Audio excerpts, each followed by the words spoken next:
you start, you circle the board once for each player. Then we say, as friends we gather, hearts are true. As friends we gather, hearts are true. Spirits near we call to you. Spirits near we call to you. Is someone here with us? Welcome to Now Playing Podcast's Ouija Retrospective Series. How are you even supposed to talk to someone using a board game? Part of our board game movie retrospective series. You guys want to play? Hosted by Arnie. Do not go seeking answers from the dead. Justin. You seem too cool for these kinds of things. And Stuart. I can't help it, I'm a picky bitch.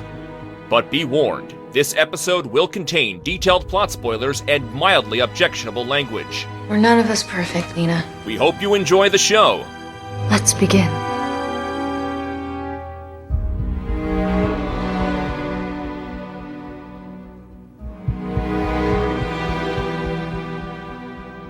Today, we're discussing Ouija, starring Olivia Cooke, Darren Kagazoff, Douglas Smith, Bianca Santos, and Lin Shaye, directed by Styles White. If someone is here with us, make yourself known. Oh yeah, well, I'm here with us, Arnie, co-host of Now Playing. And Stuart. Hi friends, it's Justin. And we're back in the board game retrospective, which brings up an interesting question. Are Ouija boards board games?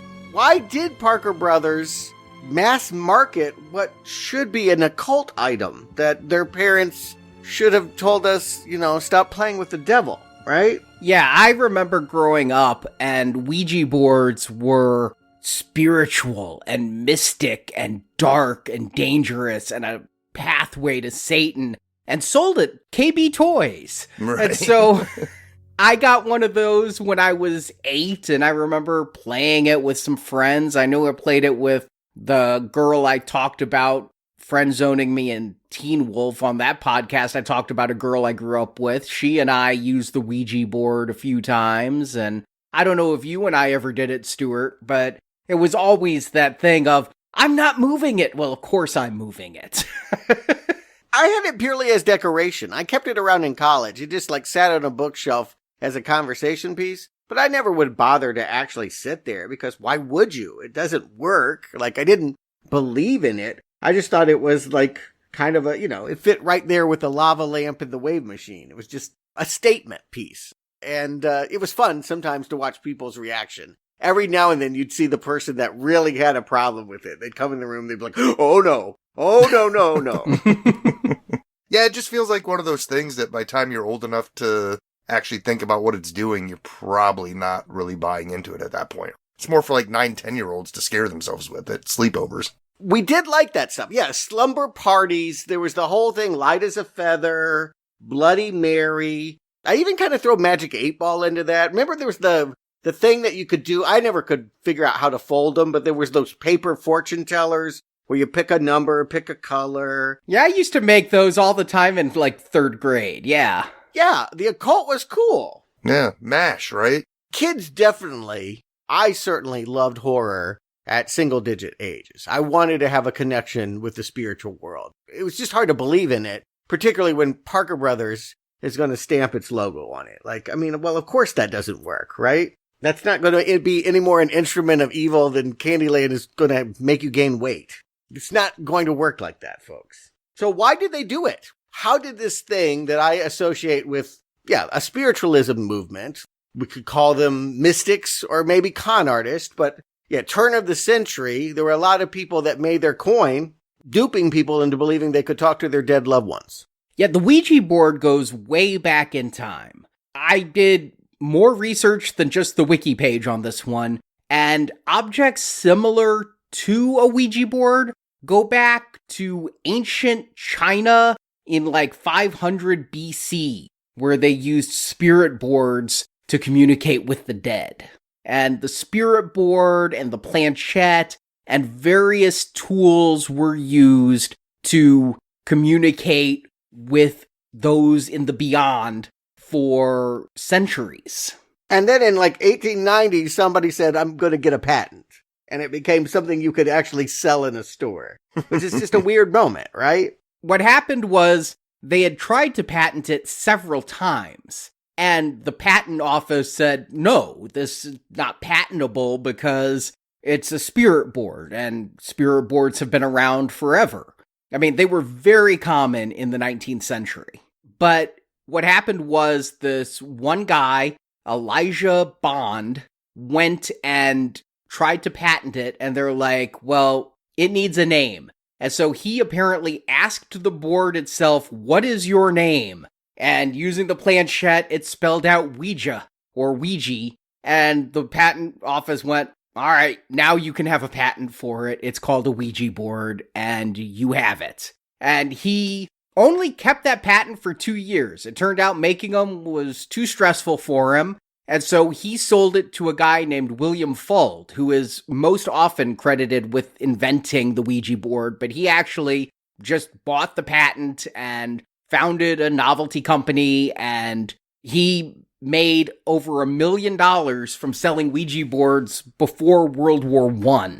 Yeah, it seems to me like the device, not surprisingly, it's connected to times of mortality in American history. The Depression or World Wars, Vietnam, anytime things are going to have a high mortality, people want to go talk to those people, right? Give me the device that lets me talk to the dead. Yep, including Vietnam War in the 60s, which is when Parker Brothers bought the rights to Ouija boards, and within the first year, they outsold Monopoly. They sold over 2.3 million Ouija boards in 1966, and the Vietnam War was credited with that, and they sold Ouija boards for decades, but by the end of the 20th century, keep in mind the 90s were relatively a time of peace for America. We had our incursions here and there, but it was not like anything in the 21st century, and people stopped getting interested in Ouija boards, and Parker Brothers made it smaller. They tried to make it spookier with a glow-in-the-dark design, but before Parker Brothers ended up being sold to Hasbro, the Ouija board had actually even been removed from their website and was seen more as a novelty item versus the must-have game that it used to be. All right, so a couple things. One, just for a pronunciation thing, because I've heard it said lots of different ways. I've caught myself saying Ouija. You're telling me it's just Ouija or Ouija, which Ouija, it sounds too much like squeegee. I can't do it. Yeah, those are the two pronunciations. No matter how you do it, it's 2 syllables, and the first one is we, and then you can go ja or you can go g. And the reason why the first is we, it's a misconception, but something I had read while researching this is the name came from 2 versions of the word yes, French being oui and German being ja. And so that would be we ja, but it turns out it's, like I said, that guy just asked the board, what is your name? And so it is pronounced Ouija or Ouija, but it is 2 syllables. I also found myself pronouncing it Ouija for a little while, and that is most certainly wrong. So the other thing that you said is it was a really popular thing in the 60s. And yet for me, what feels like the explosion for Ouija boards is The Exorcist. This is the first time I ever heard of one, was the fact that Regan McNeil brought Pazuzu upon her because she played it alone. And that became the whole thing. When you buy a Ouija board from Parker Brothers, don't you dare play it alone, or you'll get a demon attached to you and your head will spin and you're puking green. See, I never heard this don't play it alone stuff. The instructions I remember from my Ouija board were very little. It was like, put your hands here and close your eyes and ask if there's anyone in the room. There was none of this incantation like we're going to talk about in the movie or any of these kinds of rules. These were things that the writers and director, Juliet Snowden, and her husband, Stiles White, who directed this, just Googled what are common urban myths around Ouija boards and found stuff like don't play it alone and don't play it in a graveyard and stuff like that. That stuff I'd never heard. No, but Exorcist, Captain Howdy, that whole scene, it's, you know, that movie's pretty ambiguous. You could make arguments about other things, but I think you could more or less infer the reason why it was her and not somebody else was that she played with that board by herself. And that is not the only Ouija movie, though. I mean, some listeners were on our Facebook group bringing up all of these various movies that they thought we'd be covering as part of the board game retrospective. There's in the 60s, the movie 13 Ghosts had a Ouija board. No, we're not doing a retrospective on everything that has a Ouija board. We're doing the Parker Brothers Ouija board. Hasbro now. Hasbro bought it. Okay, fair. Yeah, whatever. But yeah, Ouija boards have been in a lot of movies before and after Exorcist. Exorcist is probably the biggest, but there's I think it's mostly direct-to-video franchise Witchboard. Oh yeah, Tawny Katane, if those that remember music videos, the girl that did cartwheels on top of car hoods for Whitesnake, she had this horror series Witchboard where she played with one by herself, because again, that's how you get into trouble. If you play it with friends, you'll be okay. But if you play it by yourself, you're going to be possessed and talk in scary voices and, I guess, Dave Mustaine and be in Whitesnake videos. And Paranormal Activity even had a Ouija board in it, if you remember that movie. It caught on fire. Yes, it moved by itself and caught on fire. I remember that scene. Yeah, and there's even other movies named Ouija. Like, there was a Filipino movie from 2007 named Ouija, and I was like, that was my response, is there's a lot of movies with Ouija boards, there's a lot of movies named after Ouija, and we are doing the officially sanctioned, yes, Hasbro said, yes, let's officially sanction horror movies based off of our board game. This is a crazy combo. What we're here to talk about was a movie that when it first got announced, they were talking like it was going to be a giant tentpole. I heard $100 million for the budget. This was going to be A-list stars, biggest film of the year kind of stuff. What happened? Hasbro, Michael Bay's Platinum Dunes, and then eventually Blumhouse, all hanging out together trying to make this kid's toy into some kind of big budget concept. Sounds crazy. The movie we're here to talk about could not have cost $100 million. Could not. No, what happened was Michael Bay was working very closely with Hasbro on all those Transformer films. And some of Michael Bay's producers at Platinum Dunes were trying to think of other things they could make because they had done a string of horror movie reboots. I mean, they did Texas Chainsaw, Amityville, Hitcher, Friday the 13th, Nightmare on Elm Street. They were trying to come up with something original. And so they asked Michael Bay to talk to the head of Hasbro at that time and say, what about doing a Ouija board movie? And so he did. Hasbro was like, great. They had Simon Kinberg writing a script. They had McG on board to direct. It was going to be produced by Michael Bay. McG was like a fake Michael Bay. He did the Charlie's Angels movies and people thought he was going to be big, but I think it was the name. He just became a joke. I don't know whatever happened to him. I liked that first Charlie's Angels movie. You can hear our review in the archives, but he did kind of disappear. Terminator Salvation, I believe, was the beginning of the end. James Cameron, he is not. No, but he's done a shit ton of movies since then, none of which I've seen. But they were talking like it was going to be a Raiders of the Lost Ark or like Brendan Fraser's The Mummy. And Universal Studios was backing it. But The Mummy is set in Egypt and you can, so is Raiders of the Lost Ark. As far as I know, Harrison Ford never picked up a Ouija board. Like, how could that be some kind of swashbuckler? That doesn't make any sense. Yeah, I never found that script, and what ended up happening is Universal saw this ballooning budget. They were at 125 to 150 million, like you said. This is like someone's cocaine budget. They were trying to funnel something into this country. There's no way that a Ouija board movie would cost that. That's offensive. And so Hasbro and Platinum Dunes kept wanting to do the movie, couldn't find anyone to finance it.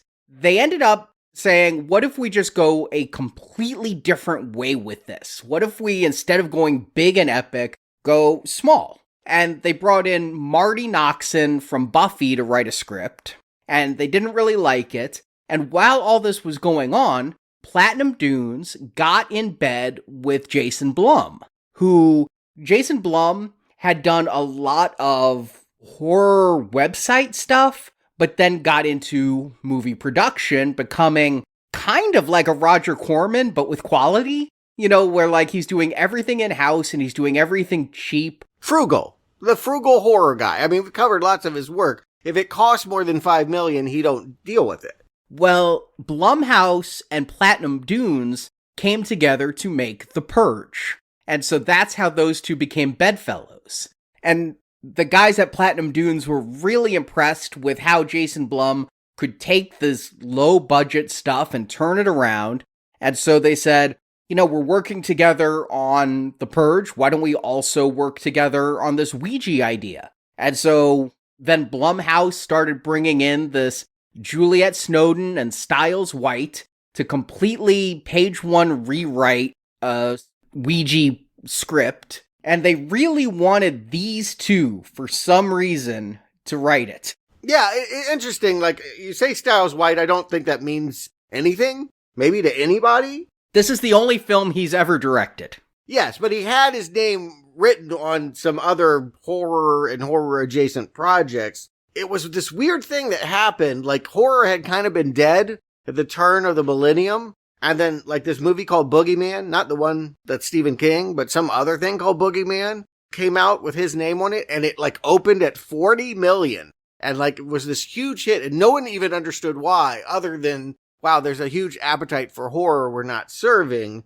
And I think he coasted on that ever since. He wrote some Nick Cage movie called Knowing. He wrote a Jewish spin on The Exorcist called The Possession. And then, yeah, this was the end, really. This is him finally getting to direct and then being summoned off to the spirit world, I think. Yeah, he really comes from a background in movie effects. He's been working since the 90s with Stan Winston Studios and did a lot of horror stuff after that. And they wanted him to write this so badly that the only way they could convince him is if they gave him his directorial debut. I guess a blessing and a curse. I mean, this movie made a ton of money, and yet he seems to have ended up in movie jail. Mm-hmm. No one liked it. This is the interesting thing I knew about it. I, of course, love horror movies. And you tell me there's a movie about a Ouija board. Maybe I won't go to the theater, but I'll go ahead and see it. This thing opened big. Number one, bigger than John Wick. John Wick opened the same weekend in number two and didn't make as much money in its entire run as Ouija did. But yeah, you tell me anyone that remembers having a good experience watching it. I mean, it was just hated. Fangoria magazine called it one of the worst horror movies of the year, and they love shit. That really puts it in perspective, though, because John Wick does not feel like an old 10-year-old franchise at this point, but I guess, 2014 it is, but this original Ouija movie, this does feel like a lifetime ago when this was out. Because it just made no impact. Apparently it made 50 million in the States and 50 more internationally, but it feels like nobody saw it. Nobody wants to talk about it. Yeah, I ended up seeing this on video because in 2016, 2017, I was doing a lot of film reviews for a UK-based radio station. And they would bring me on live once a week to talk about movies that had just released in the UK. And so that had me going to see a lot of movies on weird schedules because UK release dates didn't meet our release dates. And so I'm like, all right, what the hell's opening in Britain this week? And seeing what I needed to see. And one of the movies opening there was Ouija Origin of Evil. And I'm like, all right, well, I guess I'll watch the first Ouija and then go to theaters and see Ouija Origin of Evil and review it for this radio station. And so I watched this on iTunes and was like, oh, shit. Now I gotta go see a follow-up in theaters and talk about it on the radio? Right. Yeah, exactly. No one, and I mean no one, said anything positive about this movie, ever. So I just didn't bother. There's enough horror movies out there, I feel like I could go watch something else. And it's PG-13 to boot. So I was really getting a Goosebumps, Fear Street, like this is for maybe a younger set. These stars here are people, if they're stars at all, they're in people that I don't know from too much. Things that I wouldn't have watched. Yeah, there was a lot of production problems with this movie, too. Part of the reason maybe we haven't seen this director again is because this thing underwent some brutal test screenings, just absolutely awful test screenings that ended up with major reshoots. Lin Shaye was not in this film originally. Yeah, I believe that. Honestly, I'll just to preview all of my thoughts. It feels like what happens in the first 50 minutes of this movie has nothing to do with the ghost story that's at the center of the piece. And then there was another character in the film played by Erin Moriarty. If you know her from The Boys, is primarily what I know her from. She plays Starlight on that show. She had a plot in here, and she was completely left on the cutting room floor. And test screening after test screening, they did what they could with this. And yeah, not only did this open at number 1 above John Wick, which is just an abomination, but it stayed at number 1 the second week. I mean, opening at Halloween, people wanted horror. PG-13 means kids don't even have to buy a fake movie ticket to a different movie to go in and see this one. It made a total of 50 million domestic, 52 million international on a $5 to $8 million budget. Yeah, it sounds like name recognition actually helped this movie more than it hurt, because for guys like us, we hear Ouija, and like Stuart said, you're thinking Goosebumps style. It's not something I'm rushing to. It's like, oh, it's so scary. I think we avoided it because of the name, but it sounds like the general public decided that that was good enough reason to get their butts in seats. I also think it was a good time for ghost movies. The Conjuring had just come out the year before. I think that whetted some appetites. Paranormal Activity was also huge around this time. The audiences were primed for spooky, things go bump ghost stories. Yeah, and, Hasbro having some money, trying to make their properties happen probably meant that it had an ad campaign that, really got the youth market butts in seats. But what did they see? Arnie, let's dissect this plot, God help you, and we'll ask this Ouija to say goodbye. As girls, Debbie and Lane love playing with the Ouija board. Now high school teens, though they look well old enough to buy liquor. Oh my God, when they said my parents are going to be home soon, I'm like, what? Don't even get me started on how her younger sister looks like she's 35. Yeah, I honestly thought maybe they were college at best, but no, these are high school teens. Debbie, played by Shelley Hennig, continues to play with the Ouija board alone. Debbie becomes possessed and hangs herself. Shattered by the loss of her best friend, Lane, played by Olivia Cooke, uses the Ouija board to try and contact Debbie in the afterlife. Lane ropes into this game her sister Sarah, played by Anna Kodo, her boyfriend Trevor, as well as her friend Isabel, and Debbie's boyfriend Pete. They contact a spirit from beyond, but it's not Debbie. It's a spirit identifying itself by the initials DZ. Looking through the glass of the planchette, which is the little triangle you move around the board, Lane sees a little girl with her mouth sewn shut and the little girl's mother running at her. The group are haunted by DZ even when not at the board, seeing the message, "Hi friend," everywhere. Then people start dying. Isabel and Pete get possessed and die. Searching through Debbie's house, Lane finds photographs of the people who owned the house before Debbie's family. They find a girl named Doris Zander who disappeared, and Doris's sister Paulina, played by Lin Shaye, is in a mental hospital. Debbie visits Paulina, who says that her mother was a psychic who went insane and sewed Doris's mouth shut and killed her. To vanquish the spirit, Lane must find a secret room in Debbie's house where Doris's body is hidden and cut the threads from her mouth. Lane does, but it turns out that Paulina lied. By cutting the threads off Doris's mouth, Lane unleashed the full vengeance of the evil spirit. Doris was the malicious one, and Doris's mother was just trying to stop Lane from unleashing the evil. Lane is told by a family friend named Nona that she must destroy the Ouija board and Doris's corporeal body. That's not her grandma? According to the commentary, that is a family friend. According to Wikipedia, it is her grandmother. Okay. Whatever. Doesn't really matter. I mean, doesn't everyone have a Hispanic they can turn to for spiritual matters in times of need? For two scenes. Trevor, Sarah, and Lane go out to do this, but Trevor is drowned by the evil spirit. Doris starts to attack Sarah, so Lane protects her sister by using the Ouija board, which forces Doris to come and play. The ghost of Debbie appears and also uses the Ouija board. Together, the friends defeat Doris's spirit, and Lane and Sarah throw Doris's body and the Ouija board into the house's flaming boiler, burning them. Doris seems defeated, but horror movies love their surprise endings, so when Lane goes home, she sees the Ouija board planchette mysteriously unburned. She looks through the glass and sees something scary, maybe this film's grosses, as credits roll. As we start, they waste no time making the advertisement that this was always intended to be. Two little girls, the primary target audience, setting out a Parker Brothers edition, the one that I had back in the 90s, in their bedroom to set up rules that you would think would be broken and causing the stars the trauma and toil that they're going to go through. As far as I can tell, never playing alone, using the board as a graveyard, and always saying goodbye, even though characters break all those rules, that doesn't seem to be why things happen to them. In fact, I'm not sure what is happening to them or why.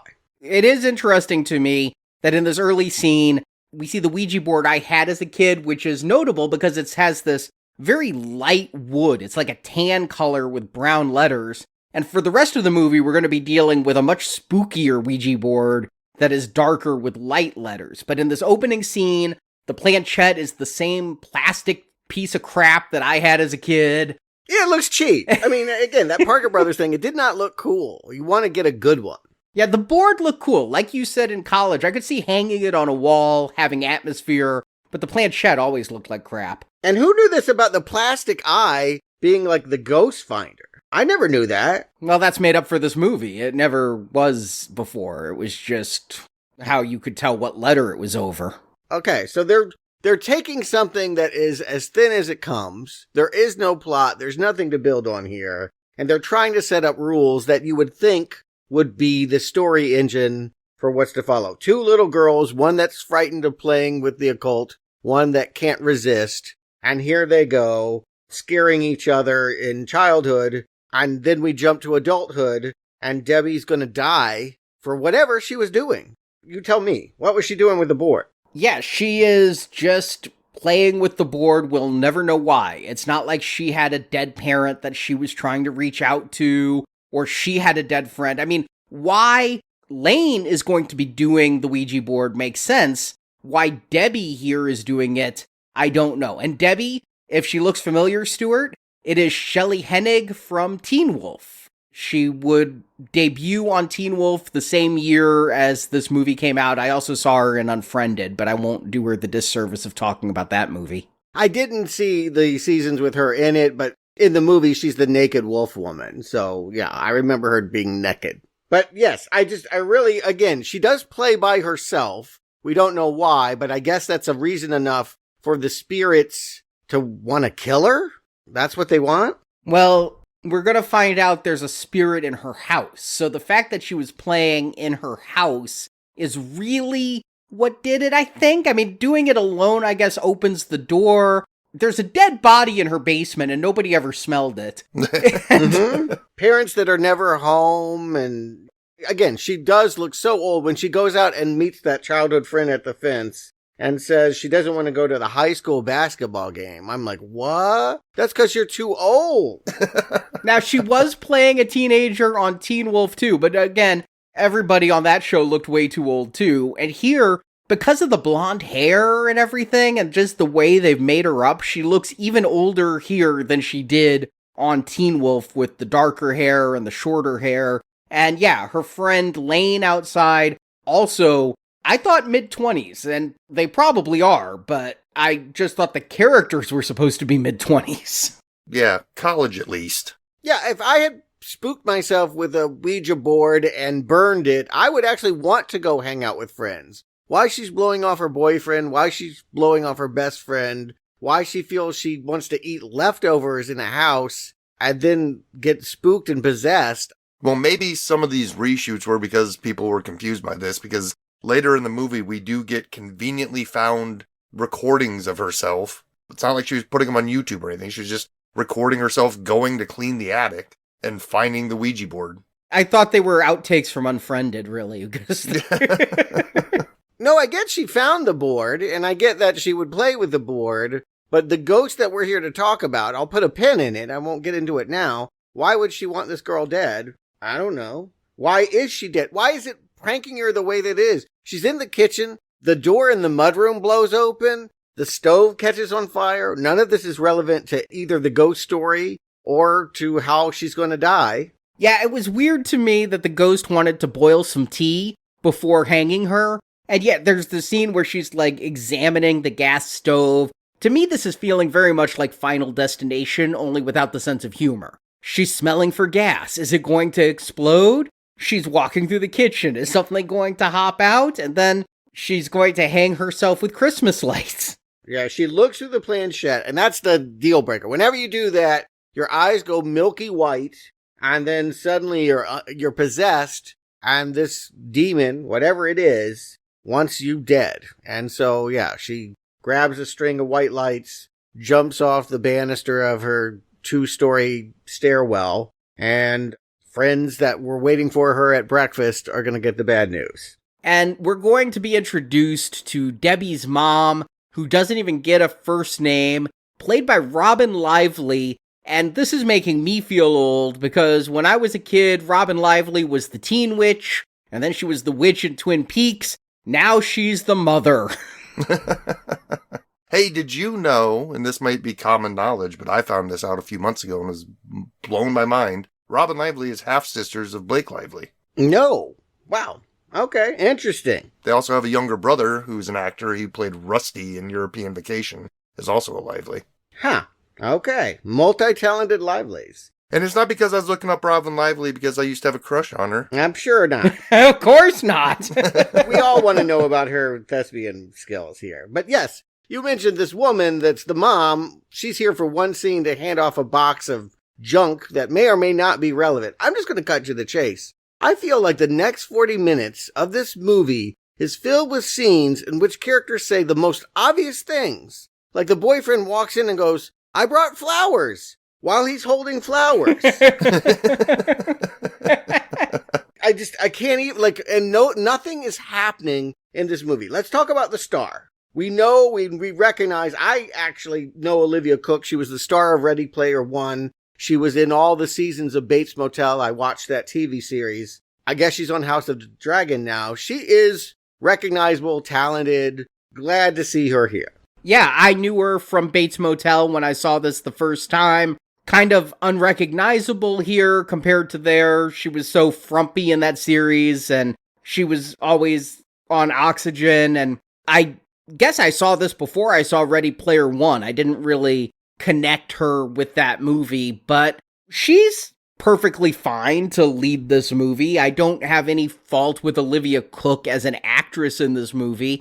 I have a lot of problems with Lane as a character, but I don't know that any actress could have done any better. No, but there's all these weird scenes. Like, we have this scene at the diner where her boyfriend comes over, and he talks about how they're going to go up the coast, and he has a map, and they're going to go camping. And it sounds like some kind of horror movie that we would watch. They will never go there. None of that will ever happen.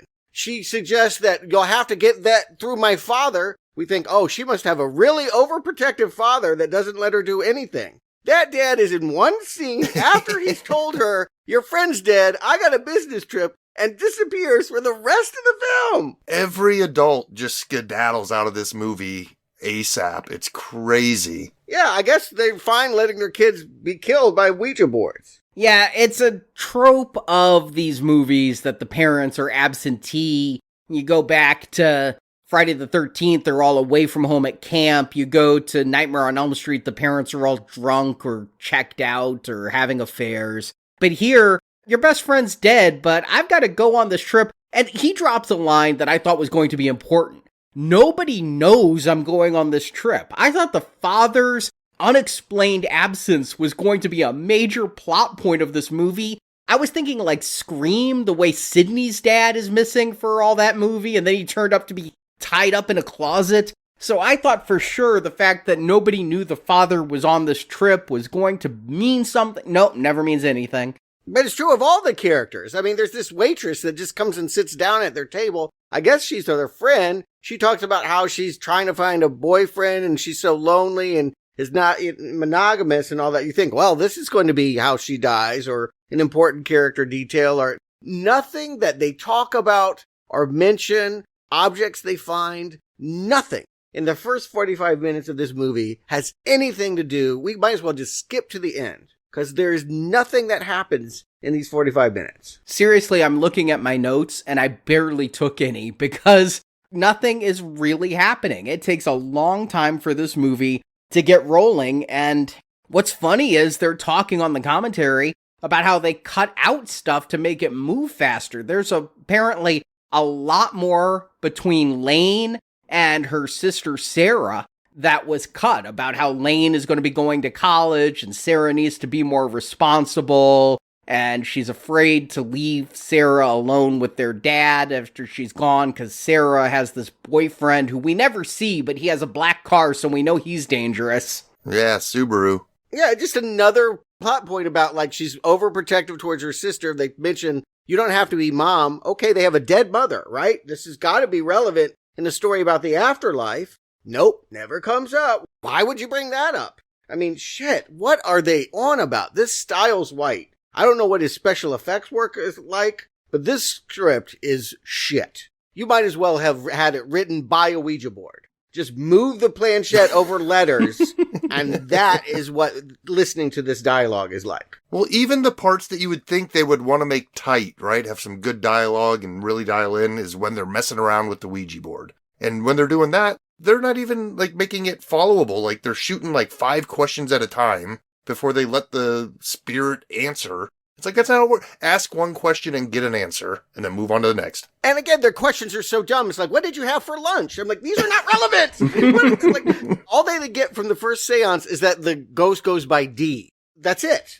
Again, you need to have, like, let me just help this movie. Like, her mom gives her a box full of the dead girl's things. A Ouija board should be in that box, right? You don't have 3 more scenes of them going back and forth through the house and then eventually finding the Ouija board. This just shows this director does not know how to push a story forward. There is so much time wasting here. You have a seance scene, have the ghost spirits pop up in that scene. Don't wait 30 more minutes before you see a child with her lips sewn and a mom screaming. Yeah, I mean, what you're doing, though, is turning this into an episode of The Twilight Zone because you're cutting out all the filler. You're taking this down to a TV episode edit, which I think would be so much tighter, though.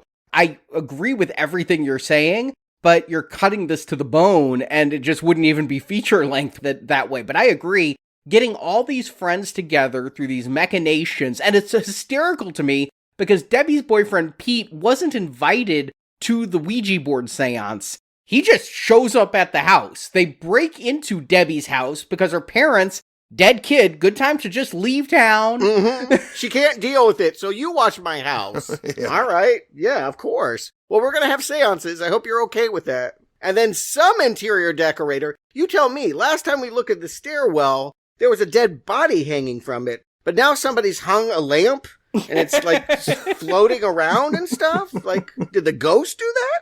No, the lamp was always there because it bothered me that it's like, why was she not hung from the same spot as the lamp?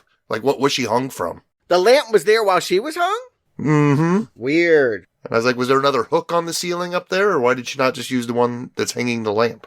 And we've seen this house before. It turns out this is the same house that they filmed Lights Out in. So it's just a cheap-to-rent house in the LA area. It's fine. Look, the house is fine. I ain't got no problem with the set and the minimal budget. Even this cast, they're not really lighting my fire, but they're hobbled not by their acting. They're hobbled by this line, this dialogue. Again, they have no relationship with each other, and then just scene after scene, you'll just have, like, Lane walk up to the waitress, Isabella. I guess they're either walking to or from school, not exactly sure, and saying, I had a bad dream last night. The end. That's the scene. We never found out what was in the dream. It never has any relevance to anything else. Or how about her boyfriend randomly riding his bike with a purpose to a tunnel and then seeing chalk and being spooked by a cart? Like, what was that? I don't understand what that scene was there for. The director does explain that one. He goes, this film was feeling kind of claustrophobic because it was all happening in the house, so we wanted to open it up a little bit and have a fast-moving scene outdoors, so we put him on a bike.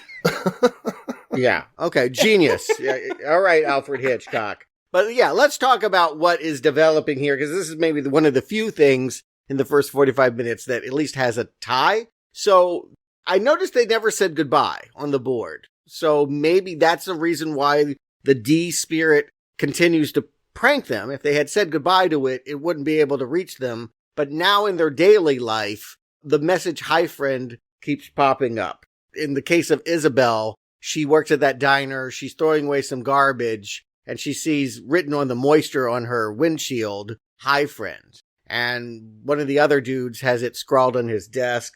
You mentioned Trevor saw it, like graffiti in a tunnel. Like, yeah, no shocker that, there's graffiti in a tunnel. Blaine, she basically sees it on her computer screen. They're neither scary nor really important. Like, if I could just jump ahead, why would DZ want to do this? And when did DZ learn how to change font size on a drop-down menu? Yeah, we're talking about a 9-year-old girl from the 1950s. Yeah, this is really slow and tedious as we get from the first seance to the second seance with all these "hi friend" messages. And when we get to the second one, though, at least there's a good visual. We see the girl with the lips sewn shut. I think that is a creepy image, and the mother coming at you, and coming from Conjuring films and Insidious films, the mom is dressed in all black. She's reminding me of like Veilhead from Insidious. You would think the mom is going to be the evil one. Yes, they're playing that game. It definitely feels like an Insidious movie in that moment. We've gone into the further. But again, I just want to point out these seance questions. You didn't kill yourself, did you? Planchette, no. Did someone hurt you? Well, if she didn't kill herself and she's dead, yeah. We don't need to ask the Ouija board that. We just have brains and we can think. See, not these kids. But also, it's setting up things that I just don't know if we need to follow or not. Like, to me, naturally, it would be whatever we are starting to uncover and deal with is probably tied to this house, right? But no, immediately they break that. This ghost is showing up all over the place. It's following them home. It's following them to work. And that could be because, like Stuart said, they didn't say goodbye. It also could be because they used it in a graveyard because there are dead bodies in the house. We're going to find out later on that little girl is buried there. So all 3 rules are broken. Lots of rules are broken. Filmmaking rules, screenwriting rules. But yeah, again, they tease mysteries no one was asking. We saw earlier in that box of junk, there was a penguin. Well, guess what? It's a thumb drive. And on the thumb drive, yes, videos of me cleaning the attic. Just terrible. What means anything here? Let's just cut to the chase. In the end, DZ ends up being Doris Xander, who we're going to be told is the child of this screaming mother who was a medium back in her day. And Doris was made to be some conduit of the spirits that the medium mother was conjuring. And then when she said too much spirit stuff, her lips got sewn. Why would that child want to hurt teenagers in 2014? Yeah, I mean, what we're getting at is the stuff coming from Lin Shaye. Because, yes, after all of this crap, they find those photos in the attic and then Google and get Doris's name and find out Doris's sister is Lin Shaye at a insane asylum. Another hilarious detail. They make a big point of this. All right, I'm going to go to this asylum, and the big sign, established in 1971, which is 20 years after this child was committed to be there for killing her mom. Who is making this fucking movie? But you're telling me all of this backstory was invented much later, probably after they filmed that scene of her walking by the plaque that said established in 1971. Or before, because the Lin Shaye stuff was all pickups done way after the fact, and the house she's going into, because Shelley Hennig is here, my mind is on Teen Wolf. That's actually the Eichen house, the Arkham Asylum of Teen Wolf that she's going into. So it's the same building there. I don't know, maybe this Paulina got moved to a different mental institution in her time there. But yeah, Paulette is going to say that it was the mother who was a medium and used Doris in these seances, and that the mother went insane and sewed Doris's mouth shut. To stop the spirit voices. She was too good at her job. She was saying too much. They weren't even using a Ouija board. It was just this girl was talking in the voices of the spirits. And so to stop that, they sewed her mouth. And then mom probably, I love the fact that they're Googling newspapers from the 1950s. And they're just speculating. Mom probably did it, but we never found a body. But the sister killed the mom, and now she's at this asylum. Ooh, lordy. Yeah, but we're supposed to think the mother was insane, and that's why she sewed Doris's mouth shut. Right, yes. Mommy Dearest. It's a cruel, and again, Insidious did this as well, with the whole veil head, like making a boy child dress up as a girl, and all this childhood trauma is supposedly the reasons why these spirits are here. But again, I want to ask you, we're going to now talk about these teens being murdered one by one. I neither understand why they're killed or how they die. Isabel comes home from her job, pours a bath, starts flossing, and then all of a sudden her eyes just go white and she's hitting her head on the sink? Yeah, well, the floss was obviously supposed to be spooky, right? Because the girl has her mouth sewn shut, and now you're putting floss in your mouth, so that's why we're supposed to think that. But why, at that moment, the spirit possesses her, and the way she dies is just so stupid. She just falls. She just falls over and hits her head on the sink, and now she's dead. But this is PG-13. The fact that there's any death in this at all is actually shocking to me. We're going to build up a body count, but it's all going to happen either lamely or off screen. Why would Doris want to kill teenagers? Can anyone answer that? She'd want to kill her mom for making her do this. Maybe she's got some problems with her sister for killing the mom. I don't know. But it was a pretty self-contained family trauma. I don't get the impression that she's Freddy Krueger. I don't understand why a child now wants to murder these teenagers. And again, why you would take her out. Yeah, I guess you want to seal their lips like your lips were sealed. That's what you're saying with the floss. But then bashing her head on the sink, totally random. Yeah, I thought it was because she was protecting her house, her home. That makes sense. They were invading her home, and she's protecting the house. Great. But she's attacking them everywhere they go. Yeah, they said, we're not going to play the Ouija game. We're not going to go to this house anymore. Problem solved. She cunts them down. And then, like, Pete, the boyfriend, I don't even know what happens to him. He just comes home one night, his eyes go white, and they get a text. Oh, he's dead. Could they not be bothered? Was the scene so stupid looking that they just couldn't show it? Yeah, I couldn't believe that's what they did with that. What's really funny is these characters mattered so little that I don't miss them when they're gone. They were barely even part of it. We're focused so much on these two sisters of Lane and Sarah that these friends barely have time to register at all. And so when they die, it's like, okay, it's not like they were adding anything to the plot. None of them were doing anything important in this movie. No, but this is obviously horror formula. We're knocking people off. If this is Nightmare on Elm Street, we want to see the creative ways in which the evil spirit is going to take them out, presumably with a Ouija board, because that's the name of the movie. But if you want to kill her in the bathroom with floss, you go, girl, I guess. But, like, to not even show the death of Pete is just to not care, right? We just don't even care anymore. Yeah, we see him get possessed, I guess. His eyes turn white and veins pop out of his face. But, yeah, I mean, it feels like they used up all their ideas on Isabella's death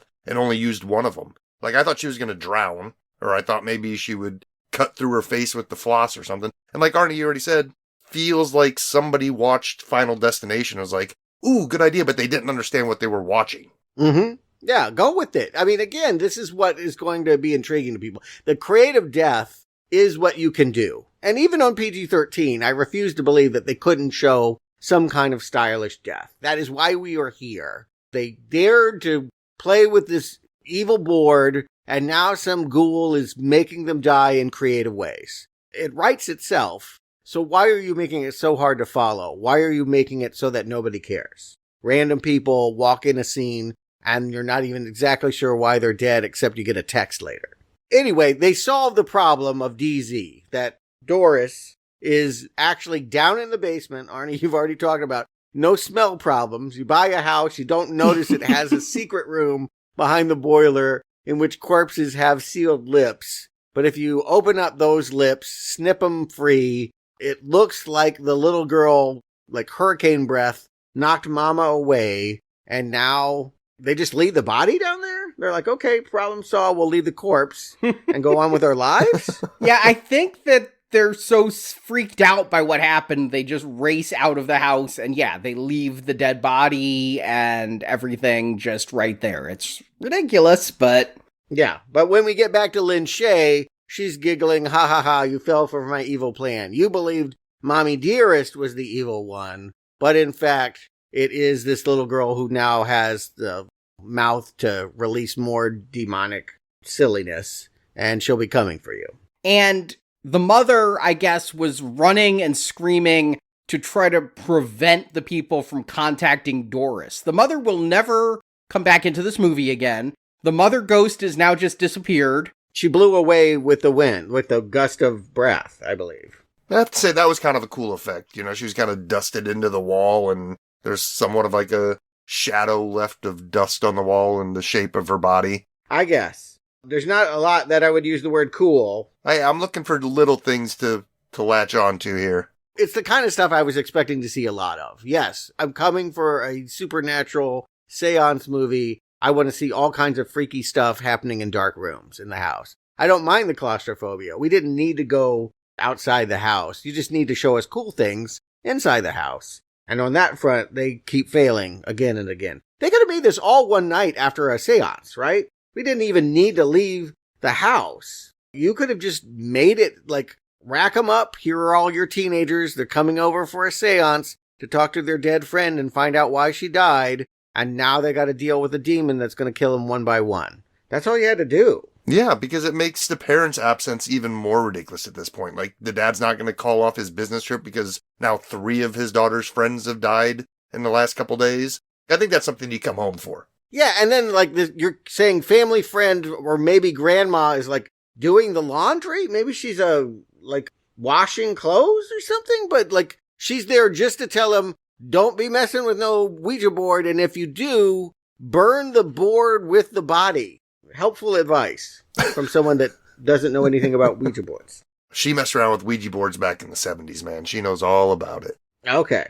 Again, she's telling them don't mess with it, but she seems to know an awful lot about it. And pretty soon, yes, they're all going back to the house for some kind of finale, in which we've already had Trevor try to put the tarp over the pool, and now, in one of the, I guess, more ominous scenes, some ghoul pushes him in the water and he drowns. Who was that? I thought that was Doris, and they set this up earlier, because I remember when they're checking on the house, Lane said, oh, be sure the cover's on the pool, and I've mentioned on previous podcasts how I have that phobia about pool covers and drowning, so here they're gonna go into that with Chekhov's pool cover. Yeah, I guess I recognize that as a child. That pushed, the child ghost pushed him in the pool? Mm-hmm. That's what I thought.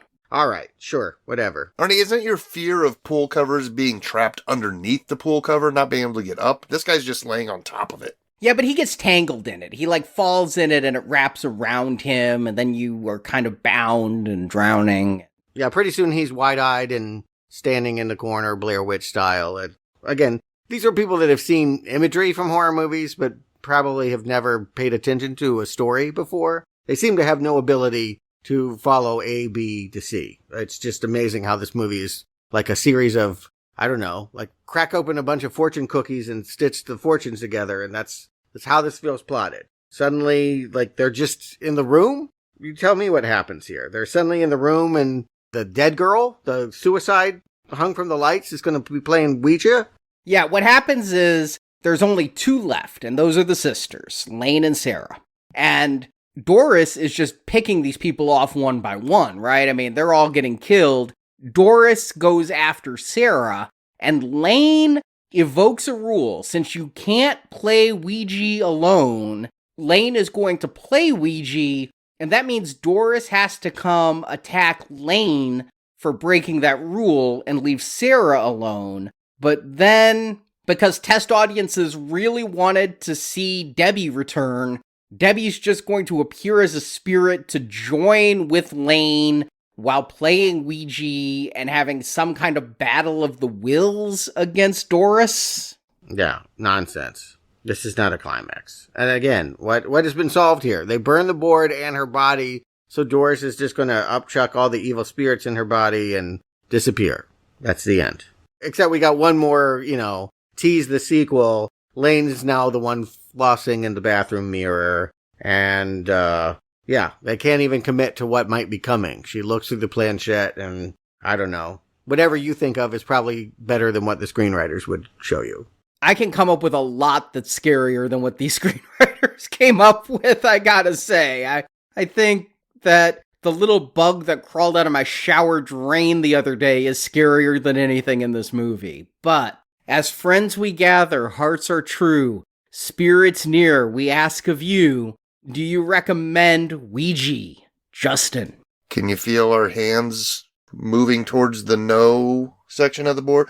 So, listen, we ripped this movie apart, but I will say there's some scenes that we didn't talk about, and the film is shot well. It looks nice. If you're walking through a room and you just kind of glance over, you might trick yourself into thinking this is a real movie on TV that you could watch. But that's the problem. It's just not put together in any cohesive way that would make you want to sit down and finish watching it wherever you pick it up. But there are some vignettes that I think would work as some 5-minute scary YouTube videos. There's a scene where they're investigating and they go into the attic and she finds some stuff up there, and out of the corner of her eye she catches a shadow. That stuff is creepy. It works. The basement set is pretty good. That's got some creepiness and some good vibes down there. But they don't do anything with this. This movie just ends up being confusing and maddening because you're trying to write the story in your head as it's going along, and it's just doing the opposite of everything that you're coming up with that would make sense.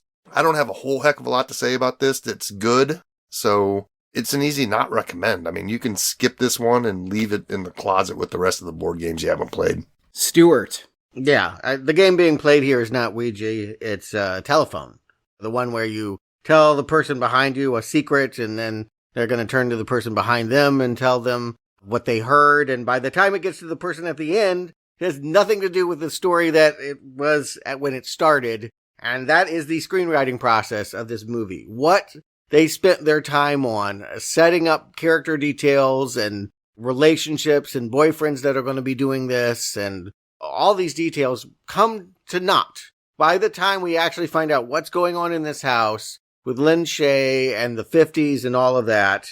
You tell me how it has any relevance to the story of Lane and her dead friend. It is an utter mess, which makes it kind of sound like a brown arrow. And I flirted with the idea, but it's not even really bad in the way that Battleship is bad. I mean, in the end, it's too uneventful. Like when you play a Ouija, you sit there and you wait for something to happen. It's not really fun because nothing's going to happen. And that's the experience of this movie.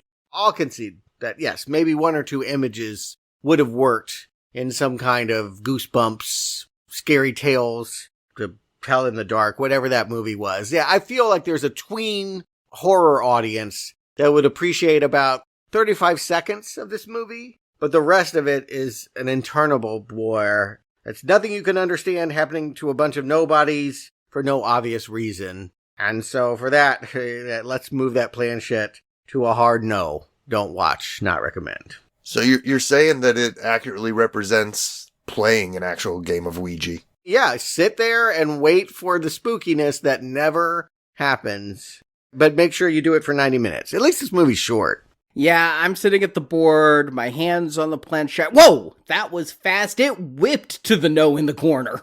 The spirits are right. This is a solid not recommend. I mean, Ouija is the kind of horror film that feels like it was conjured not from the spirit world, but from a checklist of tired ghost movie cliches.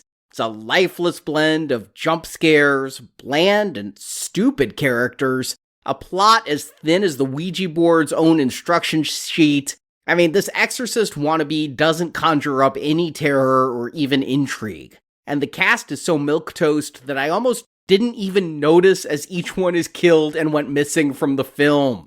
But the dead are the lucky ones, because they didn't have to stay till the end of this board game movie that left me very bored indeed. But I'll say this. I've gone on the record. I've said it before online. I may have said it in a previous podcast. But I said on the UK radio show, Ouija 2, Origin of Evil, is the biggest step up from an original film I've ever seen.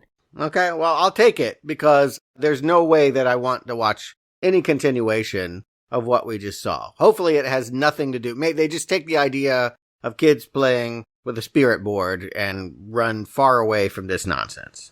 And on the plus side, it does have a director who has worked again, Mike Flanagan. We've reviewed quite a bit of his stuff. He's become kind of the new Frank Darabont. He's just going to do Stephen King things. Oh, no. Mike Flanagan's great. I'm a huge fan of him. We'll discuss him next week, and that gives me a little bit of hope. In the meantime, on Fridays, we're still trying to plug away talking about the way we've understood the information age from hacker movies. We've reached the zenith, right? Strap on the rollerblades, get the VR helmet, cut your hair at weird angles and dye it platinum blonde, because we're going to hackers. Ooh. I can't wait. I want to see your reaction, Stuart. I know mine, but I don't think you've ever seen a movie like this before. I mean, it feels like a jeans commercial that got 90 minutes long. I feel like I lived in the 90s. I remember what the cool kids wanted to be. It feels like the cool kids trying to understand this internet thing, and it looks toxically hip, is the way I would describe it. But we'll see. If it ends up being a delightful little movie, I'll take it at this point. It hasn't been such a great run so far. Is it the origins of the tech bros? Is that what we're about to witness? Yeah, if one of the tech bros is Fisher Stevens, but yes. Great. So that is available this Friday for gold level donors. I guarantee you're going to want to hack the planet with us and dial in on Friday. So head to nowplayingpodcast.com/donate so you can support Now Playing, help us keep doing the show we do every week, and hear these 8 bonus hacker reviews. We've done war games, we've done the net, we've done sneakers, and this Friday, hackers. So thank you for listening to Now Playing. Justin, Stuart, thank you for joining me. Now time to pick up the pieces and go home.